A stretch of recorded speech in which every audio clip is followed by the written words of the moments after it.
guest for our session is Dr. M.M. Bhagwat sir.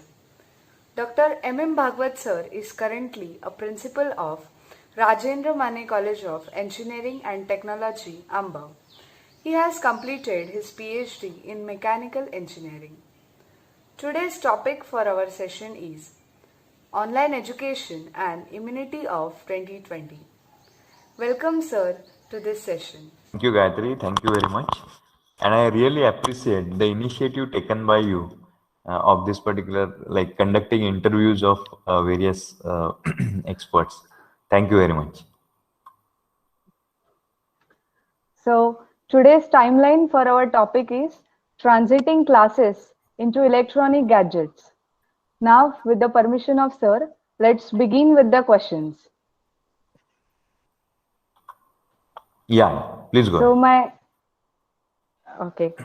very first question to you is, in this pandemic, institutions around the world have faced the challenge of conducting academics online, for which they were mostly unprepared. So, how academic institutions had dealt with this scenario? What are your views on it? Yes. So many institutions across the world, as you have mentioned in your question, many institutions were not really prepared for this particular situation because like it was a sudden change. Okay. But there was no choice at all. So all the institution had to prepare for it. Of course, initially there were a lot of difficulties and lot of concerns, but subsequently all the institutions have prepared for it. Like all the faculty members of various institutions, they have prepared for various tools and techniques of online teaching, and that is how uh, they dealt with this particular situation.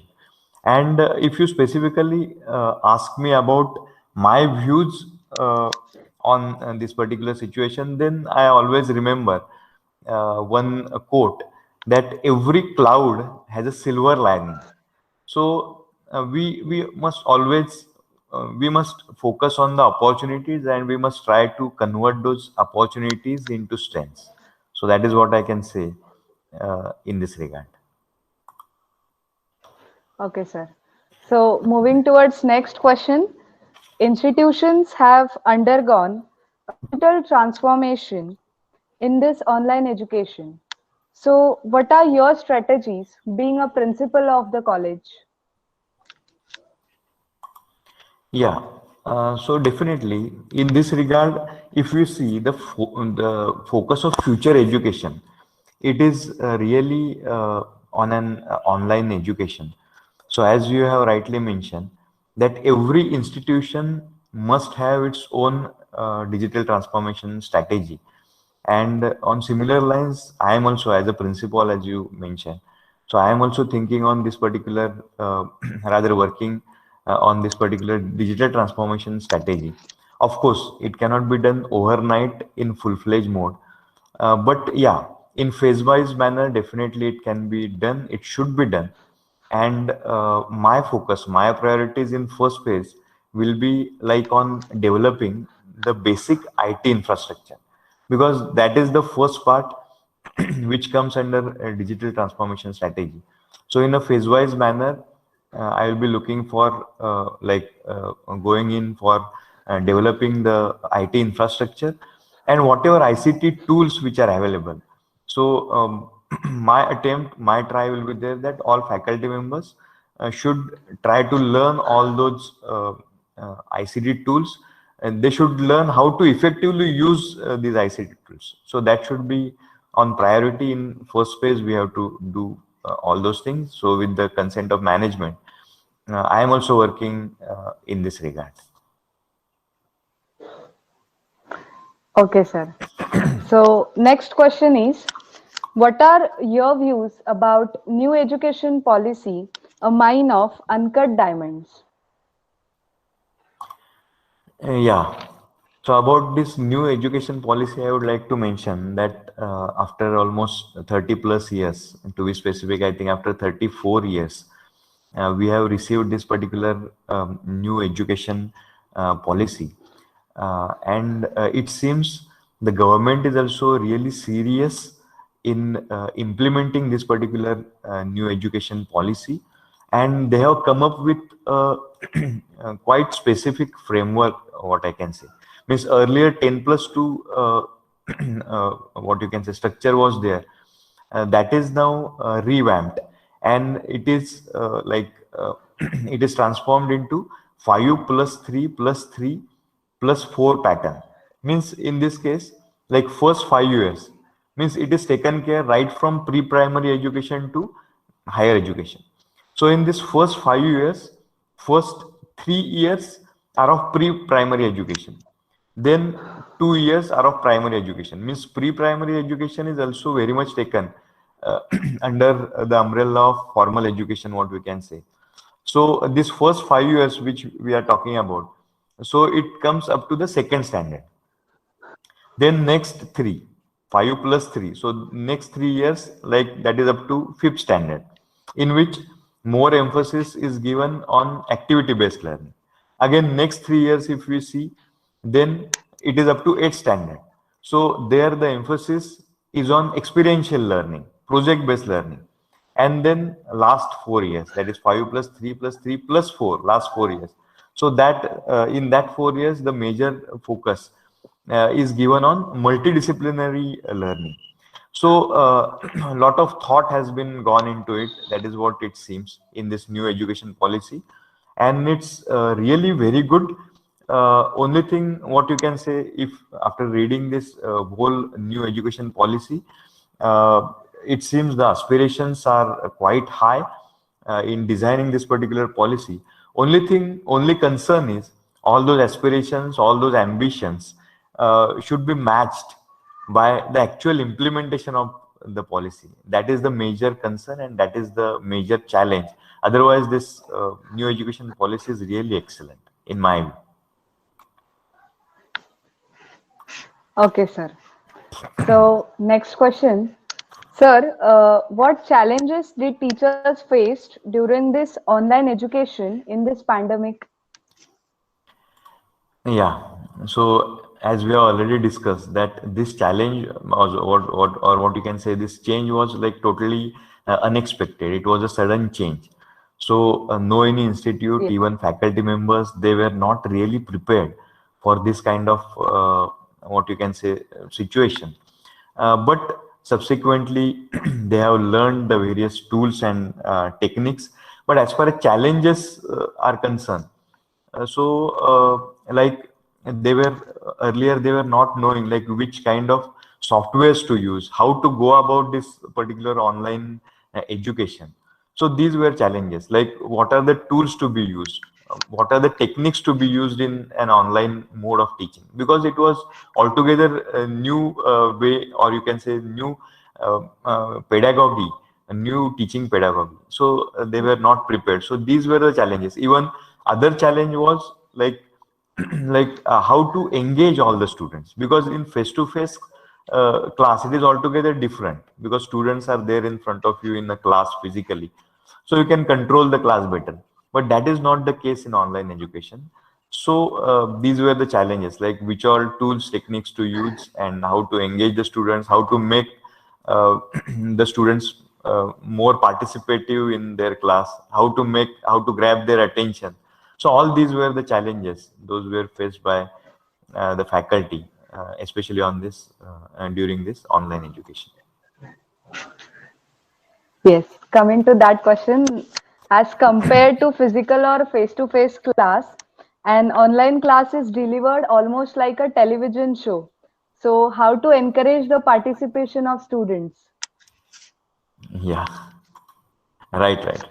Yeah, you have rightly mentioned that it's a really great challenge. Okay, because this is like what you can say, that this online education is a new normal. So I would say कि every teacher must think on this particular question, like how to grab the attention, how to engage the students. So every teacher must think of Yes. it. But yeah, as an answer to this particular question, what I can say is like what teachers can do in online mode, that during their online class also they can ask some questions in between, okay, so to check whether students are Yes. attentive or not. Even they can Yes. ask certain, what you can say, they can take some opinion poll. There are certain add-on tools available, okay, in softwares. Some softwares are available, so you can embed all those add-ons in whatever tool you are using. Suppose if it's a Google Meet or Zoom meeting, you can add on these tools, and using that you can take such opinion polls, you can take some quiz, so that students will also feel, they will also feel that the classes are going like in an interactive manner, and they will have the tendency to uh, become more attentive to the class, and that is how they will start getting engaged in the online class. That is what I can say in this regard. Yes. Yes. Such a nice answer. So, next question is, online teaching is no longer a poor substitute for the classroom, isn't it? Elaborate your views on it. Yeah, definitely. See, it is not a poor substitute. I would say ki this is the future of education. It is a new, what you can say, teaching pedagogy. And definitely, if we Yes. see to it in a very proper way, I feel that this online education, online teaching learning, it has got certain advantages associated with it.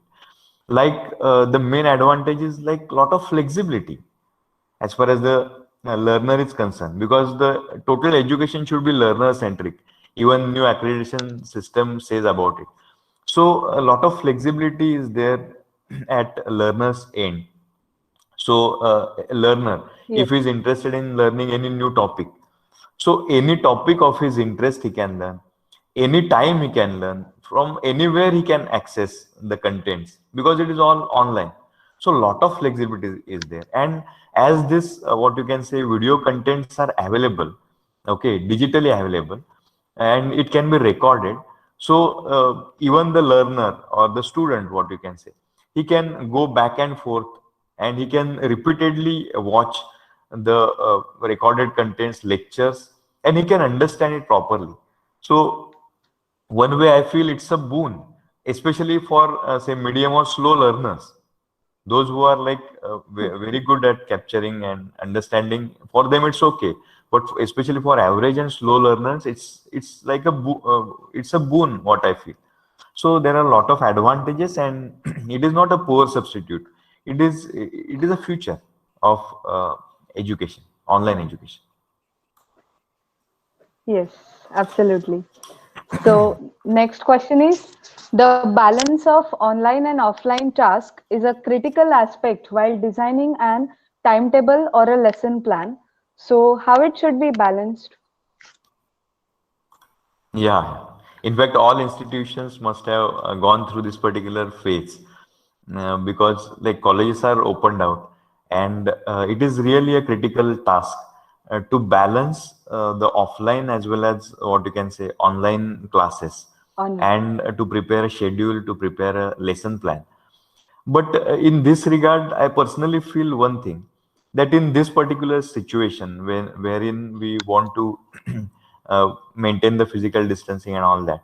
So in all this regard, I feel that if major emphasis is given on practicals, okay, like conducting the practicals in face-to-face manner or in offline manner, that would be a you can say a great option, or you can say it is a great suggestion for conducting such classes.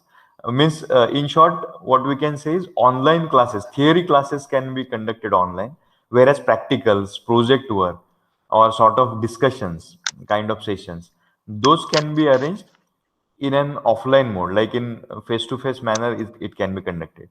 So that, see, if this is the strategy followed, then probably it will be easy to balance the online and offline schedules, or it will be easy to plan the lectures, practicals, and it will be easy to conduct all the curriculum very effectively. It may be say practicals or theory classes. That is what I feel. Yes. Okay. So next question. Online education involves a paradigm shift in a pedagogy through an understanding of the blended learning models by parents, teachers, and students. So what are your views on it?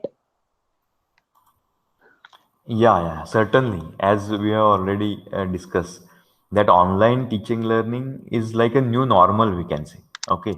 So, definitely, you rightly mentioned it as a paradigm shift in teaching pedagogy because it is totally different compared to the conventional teaching learning. So, definitely, it should be understood properly by all the stakeholders. It may be teachers, students, and even parents. So, for individual, I would like to mention that for teachers, even for teachers, teachers must be trained properly, like how to go about what you can say online classes, how to teach online. Yes. That is another you can say domain. So teachers must be trained because it is different than the what you can say offline classes or face-to-face classes. So teachers must be trained in this regard, like how to conduct, how effectively online classes can be conducted. uh, that is one means in terms of as we have discussed earlier, that how to engage the students, how to make them more participative, how to control the class, or how to deliver the contents properly in an effective manner. For that, teachers must get the training. Yes. At the same time, students must also be made aware regarding the importance and benefits of online teaching learning. Even parents, we have to take them in confidence and we have to tell them the importance of this online, you can say, online teaching learning process, so that with the support of all stakeholders, it will be easy to go ahead with this particular teaching pedagogy of online teaching learning, and then it will be easy. So definitely it's a paradigm shift from conventional education to this new normal of online education, but with the awareness and training, it is quite possible because it is having a lot of advantages as mentioned earlier. Yes.